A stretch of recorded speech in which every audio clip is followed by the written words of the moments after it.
In today's video, I'm going to teach you how to connect DroidCam to Discord. If you want to use your smartphone as a webcam for Discord, DroidCam is a great solution.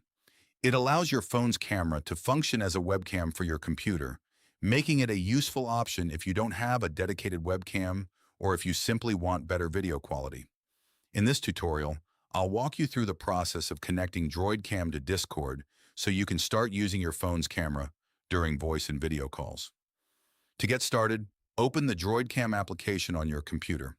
Before connecting, make sure you've already set up the DroidCam client on your PC and the DroidCam app on your smartphone. It's also important to verify that both your computer and your phone are connected to the same Wi-Fi network, as this allows the two devices to communicate with each other properly. Once both devices are connected to the same network, launch the DroidCam app on your phone and the DroidCam client on your computer. Follow the connection process until the camera feed from your phone appears in the DroidCam client. When you can see the live video from your phone on your PC, you'll know the connection has been established successfully. With DroidCam connected, leave the application running and open Discord on your computer. Next, click the gear icon near the bottom left corner of the Discord window to open user settings.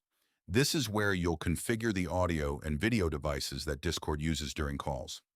Inside the settings menu, select voice and video from the list on the left.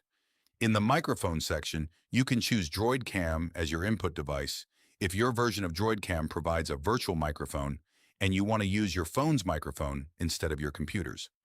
If you prefer using a different microphone, you can simply leave your current microphone selected. Now scroll down to the camera section.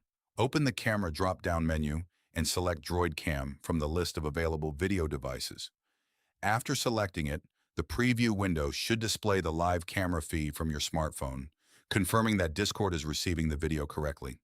Take a moment to check the preview and make sure everything looks the way you expect before joining a voice or video call. If the preview appears correctly, you're ready to start using your phone as your Discord camera. The latest versions of DroidCam are designed to work smoothly with Discord, providing a reliable connection and making it easy to switch from a traditional webcam to your smartphone whenever you need it. And that's all there is to it. You've successfully learned how to connect DroidCam to Discord and use your smartphone as a webcam for your voice and video calls. If you found this video helpful, let me know in the comments, give it a like, subscribe to the channel.